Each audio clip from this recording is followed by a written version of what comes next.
What was your first impression of My Self Wellness when you came to the clinic? Very professional, very clean. I thought it was really interesting design. Like, I thought it was very chill for what you're going in there for and like the mood that you should be in. The staff? Very friendly. I probably wasn't as friendly back, but I also know on my last one versus like my first one, I was a lot more friendly and I was a lot more open to talking about things. So that was my own self-awareness. I recognize that. Heck yeah. Welcome to the My Self Wellness Podcast. I'm Charles Patty, the voice of My Self Wellness, along with my co-hosts Christina Thomas and Jamie Venziel. 9 years ago, I began my journey to self-awareness and healing. Like many who have faced personal struggles, I felt lost and struggled to find lasting healing. It wasn't until I discovered alternative healing methods that I began to see a real change in my life. This show will help you unlock your true potential through healthy lifestyle practices and transformations. Join us as we explore personal stories, expert advice, and practical tips to help you step into your true potential and level up. Welcome to the My Self Wellness Podcast. Hey everyone, welcome back to the My Self Wellness Podcast. Today we are journeying with Matthew Loeb. He is a retired U.S. Army veteran and he is also a Southwest Florida native. He had some amazing experiences with us and we're so excited that he is so willing and open to share his story. Thank you. Welcome. Thank you so much for being on the show today, man. Yeah, thanks for having me. I'm excited to see what we come up with today, to be honest. So the first question I would always go into is like, who is Matthew Loeb? Wow, we want to get deep. Hot seat. So like you said, I was born and raised here, NCH born, grew up in Southwest Florida, went to school, Naples Park, Pine Ridge, St. John Newman for a couple of years, and then Gulf Coast when it opened. But, and I joined the Army after that. So I moved away here. I was 19 when I moved away to go in the military. And I retired in 2019 and came back. Very heavily involved in the community. I have two kids. They're on the end of the spectrum, 17 and 18, about to go to college here soon. So kind of having that rebirth of life moment, just between like retiring and now the kids are moving out. So it's, kind of like a shift in life right now. So how long has it been since Imagine that. How long has it been since you were active military? So I retired in 2019. So we're about 5 years post retirement. Okay. Which is crazy. Yeah. It's really crazy to think about. Like when you go to young Matt, like thinking like what that might look like, I never would have thought like that would have turned out to be a 2019 like retirement, right? Yeah. How long were you in the Army for? 17 years. And then I was medically retired at 17 years because typical retirement is 20 years. And a lot of that stuff had to do with injuries, both physical and from the mental health side. Okay. So what are you up to these days now that you're retired from the military? So when I first retired, I was working for City of Cape Coral doing risk management type stuff, safety, trying to prevent basically injuries to anybody, law enforcement, fire, to this regular public employees. But a lot of that bled into like mental health too. So like I had a lot of experience with that. So we can talk about that a little later. But I decided to leave there, and now I'm an entrepreneur. I have a couple different businesses. Probably my best mental health business I started was a private jet ski tour company, because who can be upset going on the water and seeing dolphins, right? Like, No, that's awesome. you could be upset with the world, and your next thing you know, you got a dolphin swimming next to you. You're like, well, what am I upset Well, about? that's pretty cool. Very good. But I have my hands in a couple other things. We're developing some property over in Bonita Beach we're trying to get done. Working on trying to do some concessions out at Cayo Costa. So really just trying to do the Florida style and keep it Florida style here. Like being a native, I think that's super important. Jess's husband actually saw your job posting and he was like, oh, I want to do that. It's so synchronistic. Like your Jess, who works at the clinic, her husband saw the post about somebody living out and taking care of something. Yeah. And he was like, hey, look at this. This is incredible. This is amazing. And then What a cool experience. Yeah, right. And then she looked at the ad and she's like, wait a second. She was like, I know this guy. Yeah, when we went out there, and they said there was gonna be housing available because somebody had to stay out there 24/7, and they remodeled the stilted home with like a balcony that overlooks the Gulf of America there. Like, what a great thing. Like Starlink, I don't need to go anywhere, like camping out. Yeah. Like, I don't want to see the mainland ever again. So if anyone is looking for a really awesome job, hit Matta. Yeah, for sure. Yeah, that'd be a really sweet gig for somebody. But then again, like, it's a living lifestyle too. Like, Yeah. you have to change some things. Like, you're only coming to mainland at certain times. So Well, that's what she was saying to him. She was like, so how am I going to get to work? And he's like, well, I'll just drive you in the boat, drop you off. And she's like, yeah, I think I'm good. the reverse style of island living. I got to take you to the mainland so you can go. Yeah, right. But really just trying to work on, like, how do I better our community, right? Like, help develop youth when I'm around. I did a lot of coaching, and just seeing what I can do to, like, give back to the community. I think you guys are kind of on the same aspect. Yeah. And I think it was really cool when you reached out to me and, like, offered this treatment as well, because I think that's how, like, energies and, like, things align. Yeah. And for people to come back in your life and, like, certain times, and, like, even prayer brought me a lot of, like, healing, like, where those people showed up when I needed them to show up. And if they didn't show up, like, who knows where I would be. So, like, you came around just in that clutch time to where that was something that helped my next part of my journey and my healing process. So now that we're getting kind of like into that, I guess I would love to, you know, if you're open to it, to kind of like talk about what had led up to you, like what did you actually kind of go through that might have led up to you wanting to seek or take part in treatments like this? So I noticed, I mean, this is a story, but, like, when I thought I was getting off active duty military into the reserves, but that wasn't the case. When I came back here, I got put back on active duty in the reserves, which, who thought that was a thing at the time? I had a general that I was working for out of Orlando, and he's like, what are you doing on the weekends? Like, trying to enjoy the beach. I, like, literally just got home, and he's like, not anymore. so I got put right back on active duty orders, but then I was able to, like, build the base in Cape Coral. There was a job opening there. So, like, being a local, being able to build an Army base in your Southwest Florida where you're at, and then, like, just the networking I was able to do to get soldiers recognized in that area, between getting news coverage out there, doing, like, really cool exercises over there. Like, we were landing Black Hawk helicopters in Cape Coral out there and jumping out of them in the Crystal Lake. Like, who does that? Yeah. That's fun. Right.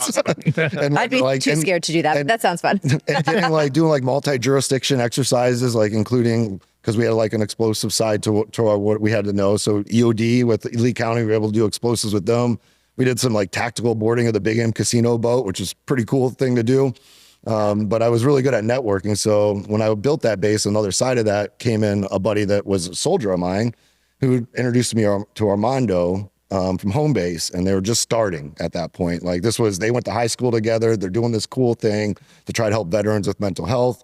Mm-hmm. They're starting with the physical fitness side and the reserves. You got people who have normal lives, and then you got people that then they come in and do their work. So the fitness isn't there every day. So, like, I was like, what a great idea. Bring them in. They got gyms. They're going to teach these guys what to do in the off time, dieting and all that other stuff.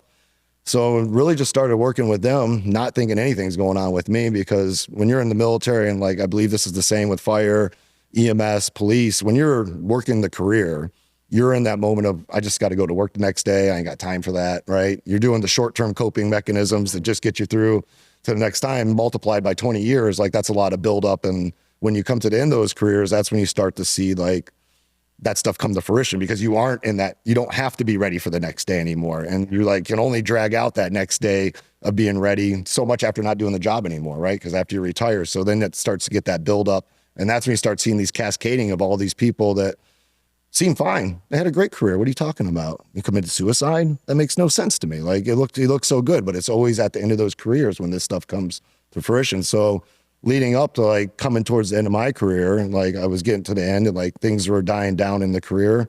Like, a lot of things started to overwhelm with me, not just with the military side from, like, being deployed and things like that, but personal life ties into that, because how you're handling your problems, your mental health plays into that, and how you recover and your resiliency. Mm-hmm. So I noticed at that point in time, I was going through a divorce, and I just called Armando. It was, like, probably 7 years after I met him.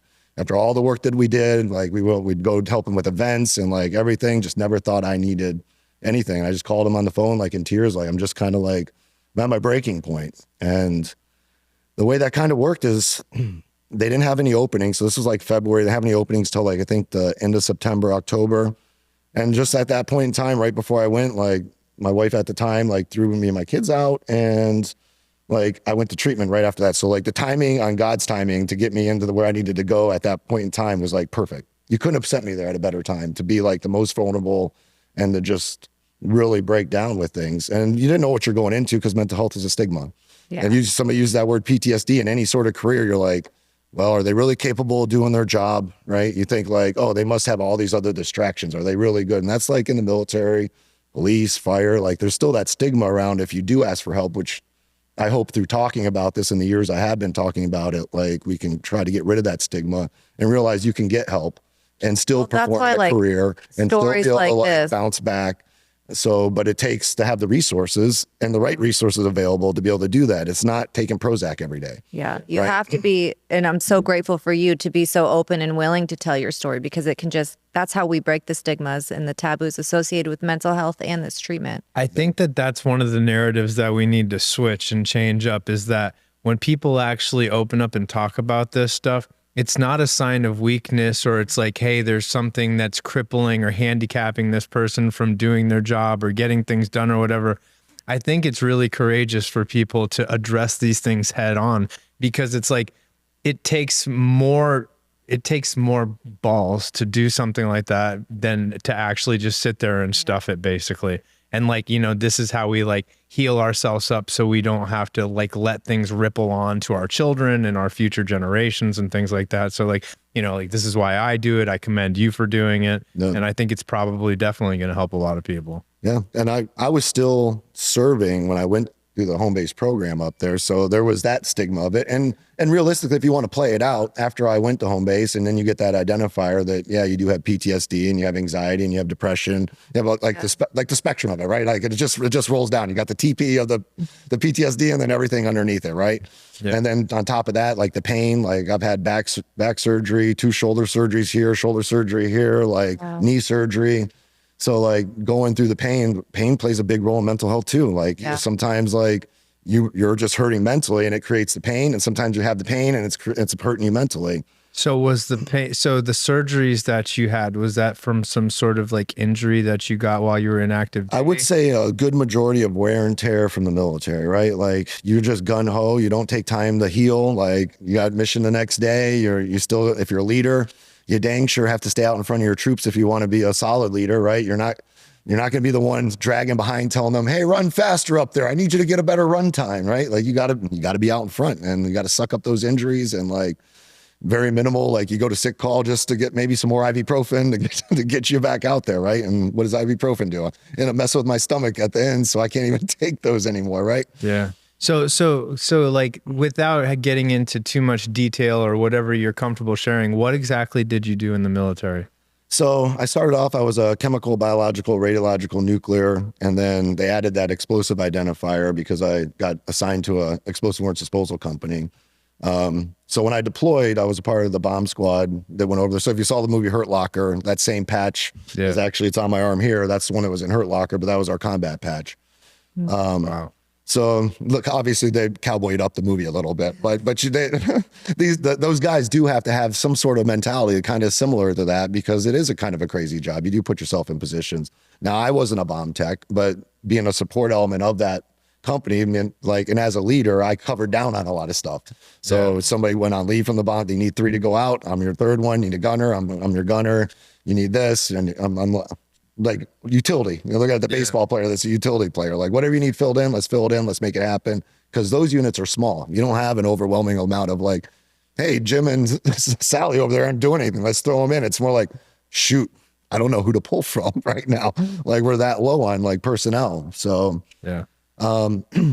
so basically the job scope over there, we'd go out to things where they called in IEDs that needed to be disarmed. Sometimes they're fake IEDs where they just put wires out of a box.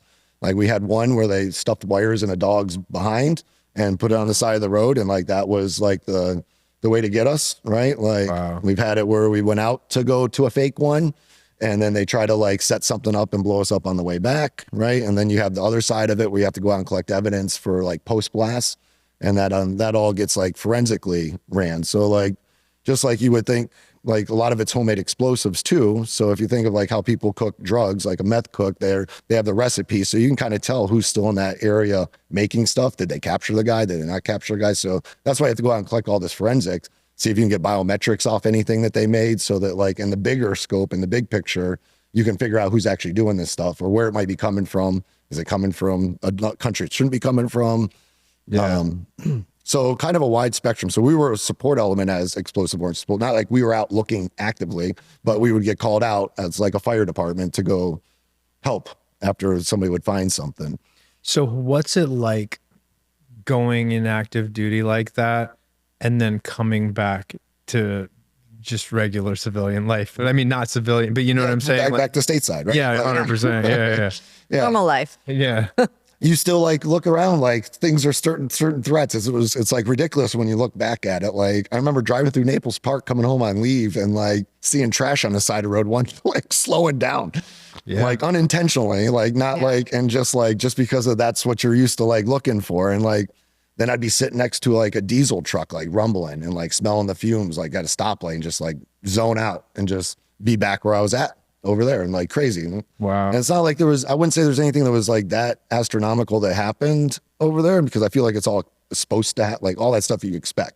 Like it's nothing different than being a police officer or a firefighter and expecting a call that somebody's going to be in a bad accident. Maybe there's going to be a fatality, right? Yeah. So like when I look at it, like probably no different than some of that stuff, but those little triggers, right? Yeah. I found out a big trigger for me was just the lacing up the boots, because we ran like the fire department lifestyle. And like, that was one of the things, like you always knew if you took off your boots, you were getting a call. And if you left on your boots, you were just going to be uncomfortable and not sleeping for a little bit, right? So, Yeah. but it turned out to be like that throwing on the boots towards the end of my career and like buttoning my jacket top were like little triggers that I never even realized till I started finding out more about myself, working on myself. And that catalyst started with home base, getting in there. And what I realized there was all these veterans in there all had different stories, but damn, you look at the reactions to all of us, it was all the same.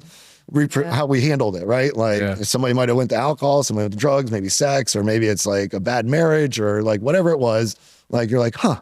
So no matter what the story was over there, like as little as you might have thought it was to as big as it was, but to that person, it still resulted in the same way of like handling it. Yeah. And to me, that made me not feel alone anymore in that process. And like seeing how everybody else, okay, we're all pretty similar here. Like, so there's other people out there going through what we're going through and probably thinking how we were before we came here. So like, even more so when I came back, like I did a lot of talking, and some of that talking was exposure treatment, like putting that vulnerability out. Like I remember my first talk at, the Boston Red Sox stadium there, standing up on the dugout and doing like the first speech coming back from that, like the anxiety that I had driving through my body at that time was ridiculous. And then like the thoughts in my head, like, do I take the medication for anxiety or don't I? And I stay normal. Do I take it? Do I don't? Do I try to get through this normal? Do I don't? Because I just went through all like trying to handle stuff more naturally. So I went through it without it. But man, I tell you what, like that bubbling feel in the veins, like just to be vulnerable in that sense. But thank God I did, because now it's led to me being able to be more vulnerable. And what I found from that is people coming up to me that had a kid, a brother, a sister and I got phone calls from these people, like to talk to them. And now you got somebody being turned over to a resource, something that can help them. But what I did notice though, through all that treatment is, we're talking quite a few years, like I made sure, like I wanted to get myself good. And that's the one thing about healing. You got to be the catalyst to show up. If you don't show up, it's not going to happen. You got it. So through all that, like, and then coming to meet you guys, like I felt like I was getting to a point where I felt before you reached out to me, like I literally was feeling in my head, like half my brain wasn't working. And I think it was all the pain meds I used to have to take for it. Like that one show with The Rock, what is it, Ballers? Like where he's just chewing Vicodin. I'm like, God damn, I wonder how much of that our lifestyle is like that. I just need to keep going. That's what we tell the doc. Just give me enough to get me out there the next day. That's all I need. Just keep me going. Yeah. Right? Yeah. But I literally felt like maybe all that stuff kind of turned off. Like I just felt like my brain wasn't working there. Well, so like first off, like big shout out to Armando and Jason from Home Base and all of the amazing people that are doing great work at that, organization. And I feel like there's such a great support system and it really does help our vets in such a positive way. But then in like conjunction, maybe like with something like with what we do, because that gives you a lot of the tools that you need to go like to have in your tool bag to like really address these kind of things and navigate. But with what you're talking about like the mind being halfway shut off, or like, you know, all of the neurological damage that's happened from any kind of traumatic experience or whatever. This is where the ketamine and kind of like what the services we offer and like go together so well and mesh together. Yeah. Well, a lot of the treatment, even like the EMDR treatment, right? The rapid eye movement, like you're doing that to design a pathway or shut off a pathway, right? Yeah. So like go to say like a lot of that prolonged exposure treatment, like I've done every one of them on the mental health side, right? Like, and I put as much effort into them as I could. Yeah. But some of that is meant to shut down certain areas so you don't reactivate those areas, right? For sure. Or I'll even go back and help you process something like that. What do you feel like the ketamine did for you versus the other treatments? So all the the therapy stuff, it did its part. Like it definitely helped me understand myself. Like, cause then I'm able to analyze, like, as I'm talking, like, okay, sometimes we were successful and we pick it up after. It's like, not the best way to handle that one, Matt, but hey, at least you recognized it. At least you understood how it made you feel. Aware. You felt the anxiety, right? Like, yeah. And then there's other times where you catch it up front and you're like, cool, this is an opportunity where I can practice this and not like, right. And the more you do that and the more you try to make some intention of that, the better you're just going to become at getting there. But again, it all starts with you wanting to be able to do that. For sure. And then wanting to like somehow find a better life. Cause I believe all the veterans out there that are suffering can have a better life. I feel like there's a light at the end of the tunnel. It's hard to find that light when you're deep and dark in it. But once you start getting a little bit of momentum and you can start seeing like the other side, and other people that have gotten to the other side, I think that's where like your motivation needs to come from. Well, this is like one of the reasons why what we're doing right now is so important, man. Yeah. It's like you are actually the light at the end of the tunnel for a bunch of people that are going to see this content and are actually going to like know that there's an option for them to, you know, get to a better place mentally, physically, spiritually, things like that. I'd love to ask you, what was your first impression of My Self Wellness when you came to the clinic? Very professional, very clean. Probably more than what I expected walking in there because I didn't know the footprint. It was a lot bigger, I think, than I expected. I thought it was really interesting design. Like I thought it was very chill for what you're going in there for, and like the mood that you should be in. Yeah. So what about the way the staff? Very friendly. Yeah. I probably wasn't as friendly back because I just wanted to get in and like do it. And didn't want to be bothered as much, but I watched other people that I know that need that part. Right. Yeah. But I also know on my last one versus like my first one, I was a lot more friendly and I was a lot more open to talking about things. And like, well, so that was my own self-awareness. I recognize that. So I know that when we spoke, you said that you didn't have as much visual stuff with the actual sessions, but I'd love to, if you're open, like what was the actual ketamine experience like for you? So the first one was probably the most impactful, I would say, because I felt like so much different. Like I explained to you guys a little bit about it, but when I was talking about my brain being shut off, like I literally felt like during that treatment, like these little warm sparks, and it wasn't like painful or anything, but it was almost like the reconnecting of everything. And it actually was going on through the next day, all the way down to the back of my head. And it was everything I felt was shut off. And then I'm telling you today, like I feel very clear with like that my mind's like functioning pretty solidly with everything up there right now. That's like, really, it's like night and day. Yeah. That's really interesting that you're talking about that. Cause like when I did my first ketamine treatment, I was telling Christina, it felt like there was like electricity like running through my brain, like activating parts of my brain that might have like been dormant or I hadn't been having access to previously to that. And it's funny because there's actually a clinical study that they did out of the UK where they were monitoring brain activity on different psychedelic compounds. And when they gave people psilocybin mushrooms, it activated about 10% of the brain we're not normally utilizing. When they gave people LSD, it lit up like 65% of the brain. And then when they gave people ketamine, over 85% of the brain lit up like a Christmas tree. So like with what you're describing, that was the visual that went to my mind where it's like, it might have been literally like lighting up and activating parts of your brain that maybe you did use, but because of a traumatic experience or something like that might have shut down. And this was actually like getting it rewired and literally lighting it back up again. Well, even the opioids, those are going to show up brain receptors, right? That's some of the stuff we had to survive on, right? Like just to keep functioning. Like pain doesn't matter. Just get me through it. You know, when I stopped taking opiates previously in life where like when I had issues with them and then I would stop taking them, it was weird because after I was going through like the symptoms of the withdrawals, once I kind of broke free from that part of it, it was almost like I could feel like electricity firing up the back of my spine, like into my brain. And it was like zaps happening.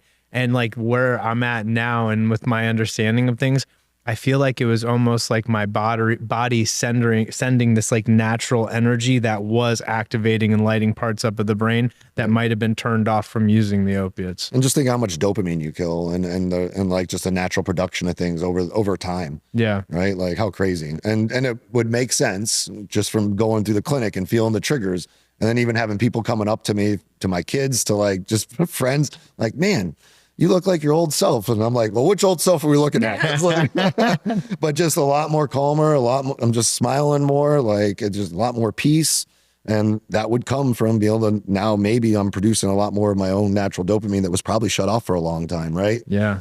Well, that's one of the, like the real benefits that I tell people about this is that, you know, it does go in and turn on those parts of the brain that create more dopamine naturally. And like when we're using opiates and things like that, or even alcohol, which releases massive amounts of dopamine when you use it, the brain starts firing and releasing it when we have those like compounds or substances put into our body to trigger these things. And then once you take them out of the equation, now all of a sudden my brain's not producing as much dopamine as it was, or giving myself that sense of relief from having that external substance that's going to create that. And that's how ketamine is so different for people, is it really goes in and starts activating that naturally. Yeah, I would agree. I just from feeling it and what I'm explaining, it's not like we talked about this stuff because I talked with your staff. So and you got the research to back it up what I'm explaining. So it makes sense. Did you have any like preconceived notions about ketamine or like any feelings or negative thoughts like before doing the treatment? Like, you know what I'm saying? Like, did you so if it wasn't for Charles, right, like I probably would have been a little bit more skeptical, but then also you see it on Joe Rogan, see Elon Musk, you see all these people that are really into health and really like on the forefront, and they wouldn't say something, lead somebody down a wrong path when you watch all their content, right? Like they're very factual with it. So that adds a layer of credibility to it, knowing you from growing up and knowing your journey and how your vulnerabilities on it. I know that I could trust what you're saying. You're not going to lead me down a wrong path.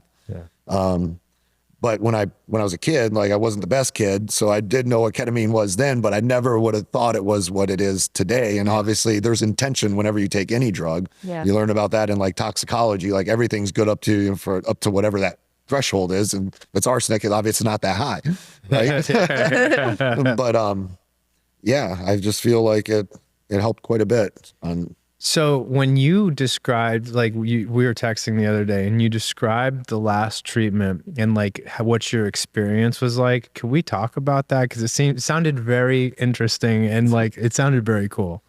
Yeah, we can talk about that. I feel like, so just talking to you and some other people, like some people have different visuals. So everybody's journey is going to be different no matter what it is. But all mine seem to coincide with where I was just a part of a particle of the bigger universe, but kind of part of the growing of the universe as that particle. So every time I was moving, I was like in a different phase of like whatever that was, it was building. I didn't see like structures, but I was just a part of this like bigger picture of things. Yeah. But this last one, man, I came out of it. I was like, man, that was the most peaceful. I think I said that. It's too like, it was the most peaceful thing I've had. Like the other ones I came out as a little different, but that last one, man, like I just felt so at peace. Yeah. That's awesome. And I remember being like in the water. I was like on a boat, but then I was a part of the water, like next to the boat. But it was just like it was just peaceful and like surreal feeling coming out of it. And I felt freaking great afterwards. Heck yeah, man. Beautiful.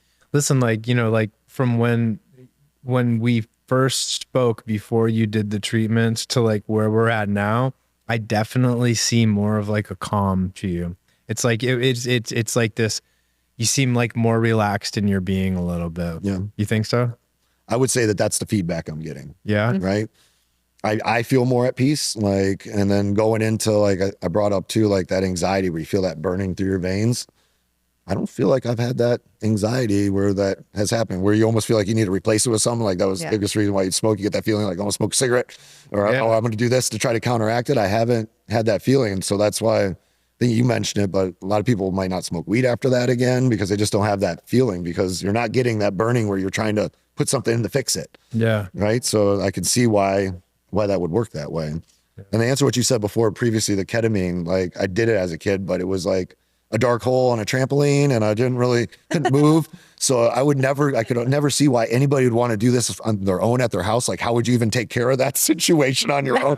Like you couldn't move your arm. Like, I mean, but then when you brought the healing aspect, which I've learned over time, like a lot of things we've learned as kids, there's other aspects to it that can be healing that we weren't privy to because everything was bad. And then we're learning even with the way society's developing, like they said that was a lie and BS. And it was in like the Esquire or whatever the fake news thing was. And now you're telling me it's truth like 20 years later. So they really were flying around up there. But, but I think that's the same with like medical marijuana. I think you're on to something with the ketamine. I believe in it.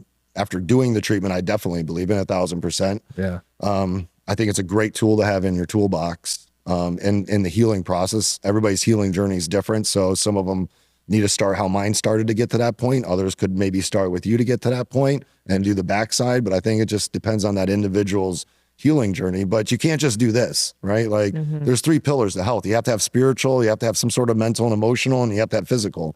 And if you don't, on that trifecta, on that pyramid, like if you're just on that side, you're balancing side to side and you're never going to be stable. You at least need to get 2 of them down. Yeah. And then you can always start working on that one. So like whatever you're strong with, start with that one and then try to build on your next strong one. And then that last one, at least you got a good base to keep building up to that. And you're not rocking back and forth on that spectrum. That's what I was telling somebody the other day. He was feeling very overwhelmed by all the things and especially being a parent to a young boy. And I told him that there's a compounding effect. So every day, if you're just 2% better or do something 2% more and just bring it in slowly, it's going to grow. It's going to be 2% and then 4% and then 6%. And over time, you're going to be drastically different. It's a compound effect. Yep. You know, you can't, maybe it doesn't happen overnight, but over time, like you really have the power to change in a dramatic way. Yeah. I definitely agree with that. When you were just talking about the 2 pillars or the 3 pillars, I'm sorry. I think it like what popped in my mind was that ketamine's a really valuable tool because it's actually 2 of the 3 pillars. It can bridge the gap between spiritual and mental. There you go. I remember the first treatment or the second treatment, I went in just asking for the love of Jesus and like, where does that come from? And like the answers I got from that was kind of interesting, to be honest. You want me to tell you what's in? Yeah.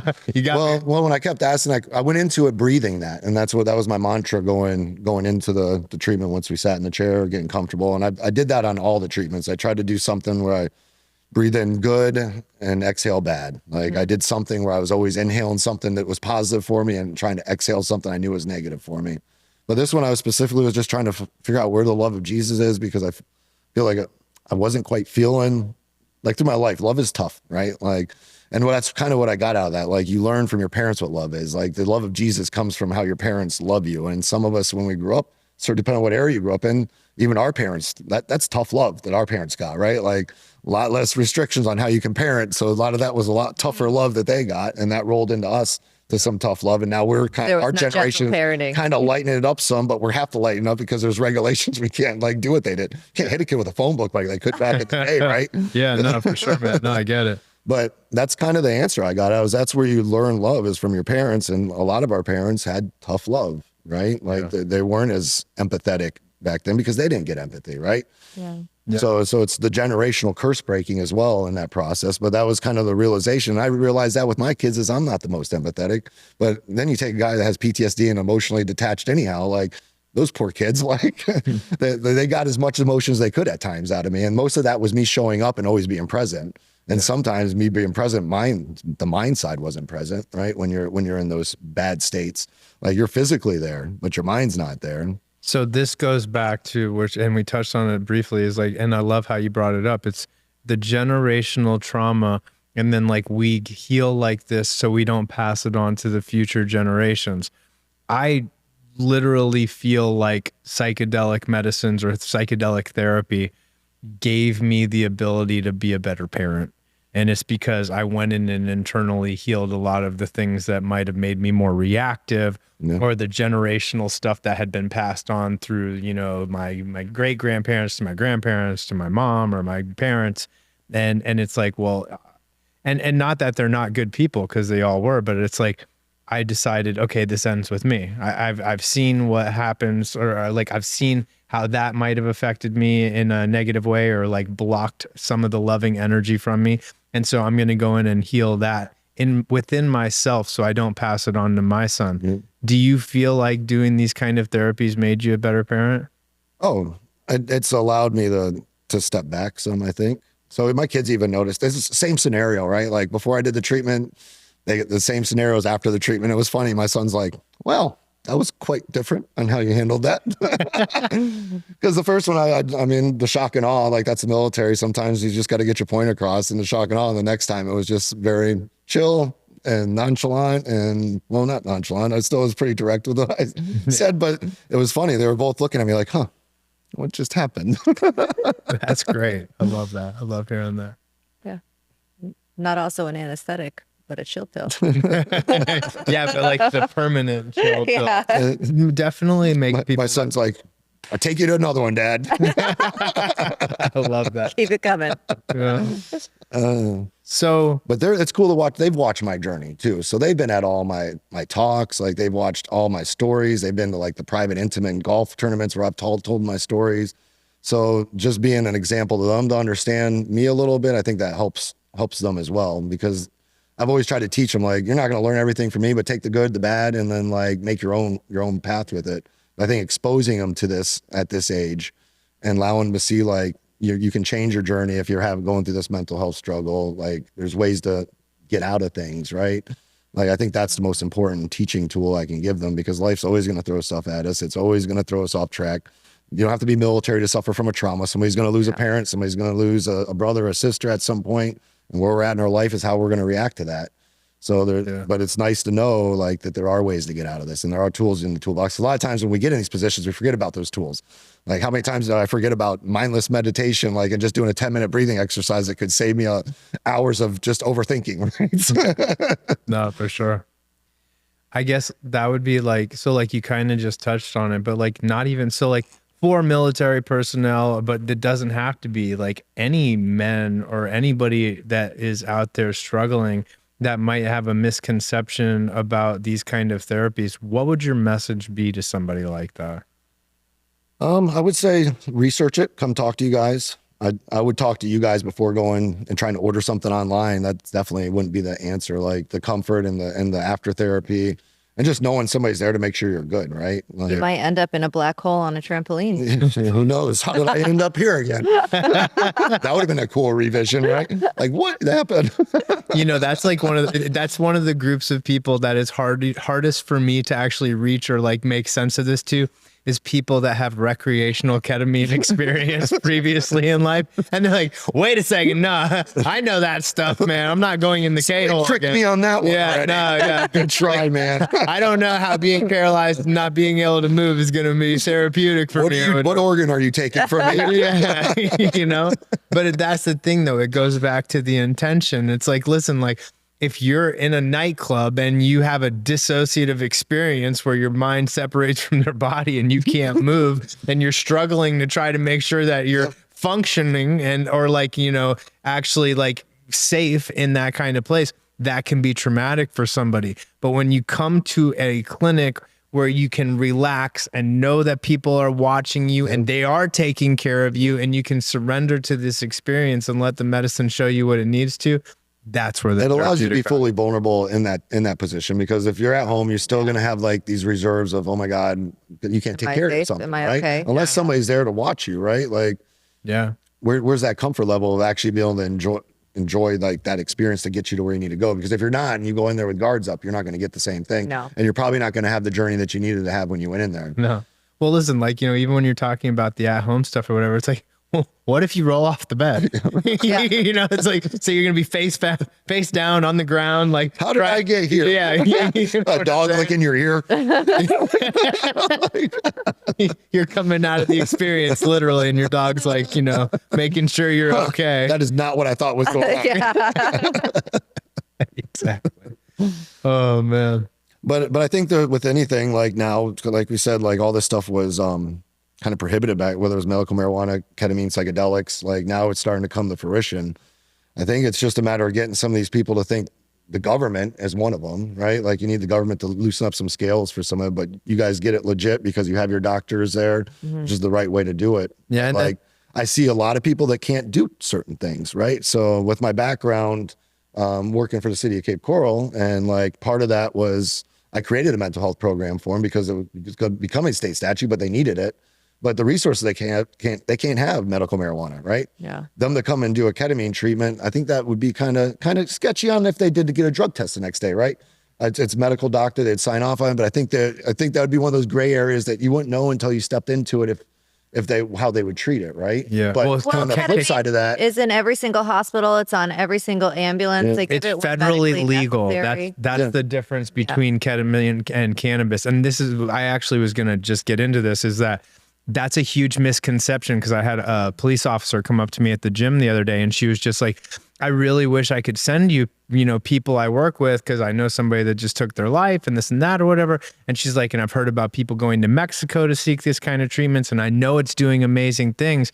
It sucks that I can't send people to you. And I'm like, no. You can send people to us. I was like, we treat active duty police officers a lot at our facility. And it's because this is an FDA approved medication that we're just using off label, and it's prescribed by a doctor. So you will not get fired. yeah, as long as they have that medical prescription, if they did take a drug test. Yeah. So that's the stigma. Yeah. Like you got two of them, right? Like I don't want to admit that I have a problem, and if I fail a drug test and have to go ahead and tell them why I was doing it, now I have to tell them I was struggling, right? So that's the slippery slope. So like that's the big thing I noticed with alternative healing and maybe reverting back to things is a lot of guys couldn't use these tools.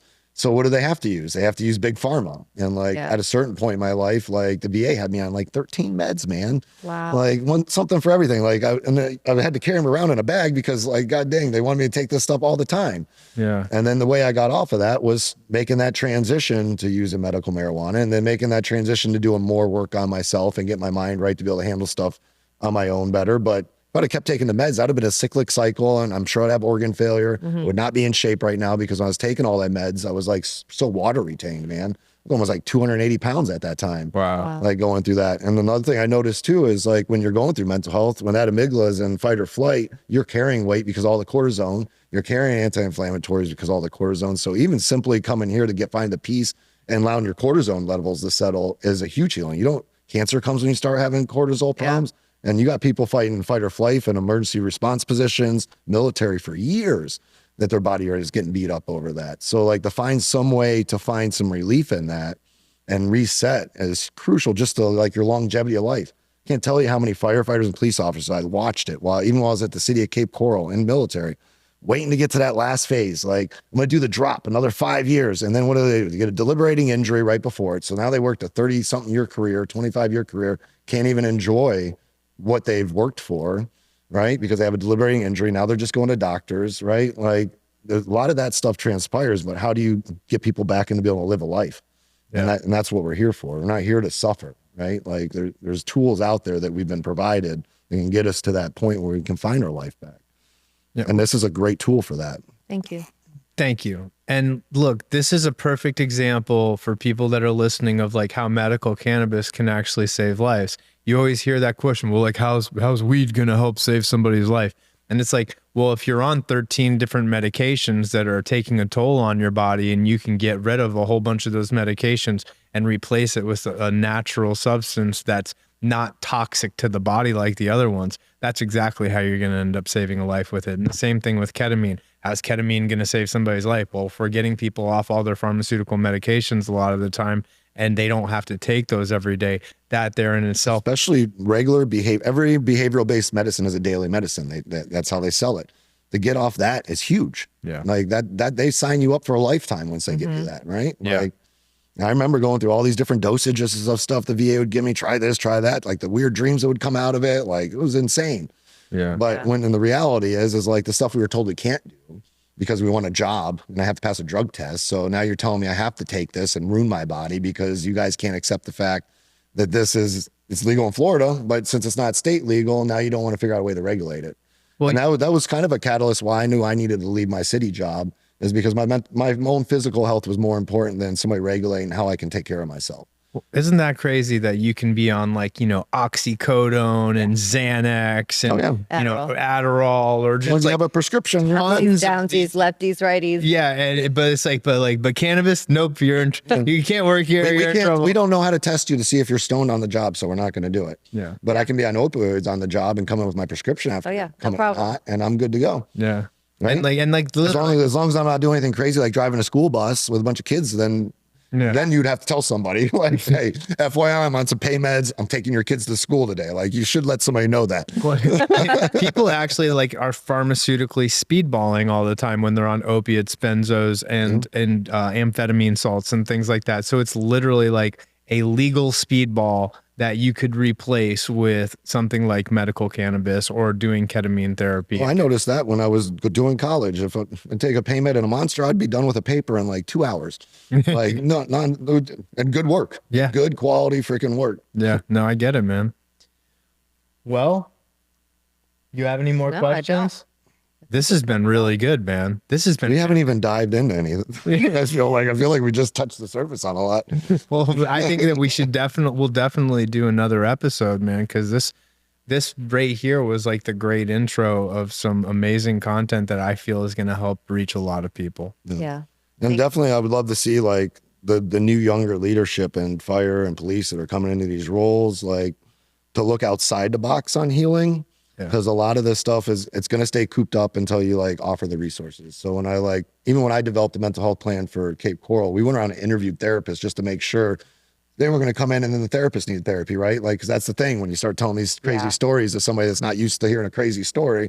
Now the therapist needs therapy. So we were finding that, but it'd be nice. I see these guys suffering and it sucks because when in my position, I had to tell them like, I know that would probably work because I see it work with veterans, but I can't say the city's not going to allow it to work or whatever it is, but I think these unions need to start getting involved with like outside the box thinking with the treatment. And if anybody, we just found this out, if anybody in the fire department, police department has HSA or an RA card, then they can use that as their medical benefit to cover ketamine treatments. Oh, the medical payments that they do? Yeah, so it's like the card that you would get from them. I know that every department, I know North Collier has it. I know that some of the other Colliers don't have it, but like you can actually use that to That's cool because that comes out, that's tax write-off. That comes out so you don't have to pay taxes. Well, like I used to do that to offset my taxes for all my kids, man. I was like, well, I might as well just do it because otherwise I'm going to pay taxes. I might as well just do that. Yeah, no, for sure. So it's like an employee benefit. And so if anybody's struggling, there's an option if they have that card to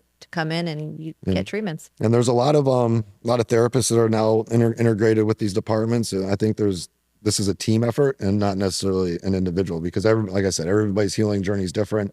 But I think working together, like there's a solution there. Well, that's what I actually want to continue a conversation, even like off the show would be with you is I would love to put together like a network of people that do use or have had success with alternative therapies, whether it be ketamine or medical cannabis and things like that.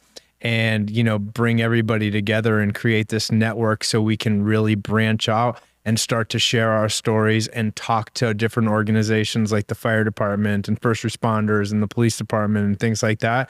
So then this won't be such a taboo subject anymore. And that it's going to be stories of, military personnel or first responders that are actually going to really be the shift in this movement because, like they're not going to tell people this. It's only going to be a matter of time where they're going to say, listen, if this is working for people and these are professionals and it's making them have a better quality of life, we need to take this serious. So they can look at it as firefighter gets off duty after his 24-hour shift and he's going to the bar and he's drinking all day and then he's got the next day off and he's going back to the shift. Or you can figure out a way to just keep somebody in a sustainable mindset. And like, it's not like they would have to do this after every shift, but could be that reset where you start to feel like you're starting to slip because you're so self-aware of like where you're at because you're talking to a therapist on a certain level and like where your break points are. And when triggers start taking advantage of you, you're like, oh, damn, that trigger got me again. You can come in and get that reset. And I think this is a huge reset for people. But with fire and police, they go back to work the next day and go home to their families, right? That's completely different. When we're in the military, we're gone for 15 months, then we come home with all of it, right? Like, so imagine the dynamic and how many families might be saved out of that? How many father or mother and daughter or son relationships, because now they found their peace. They're not getting a divorce because they're at each other's throats anymore, right? Because a lot of that stuff comes home at work, and you got all this other stuff, and that's why there's such a high divorce rate. But at the end of it, like if this all works together and people start getting healthy, the community gets stronger, their families get stronger. So it's really a big effort that could happen with the right people working together in this. I couldn't agree more, man. No. All right. Well, listen, this has been an amazing episode of the My Self Wellness podcast. Thank you so much, Matt, for being on the show. We'll definitely have to do another episode because this was really powerful. But we're going to go ahead and close it out like always. Thank you, everybody, for tuning in. If nobody's told you that they love you lately, We do. have a blessed day, everyone.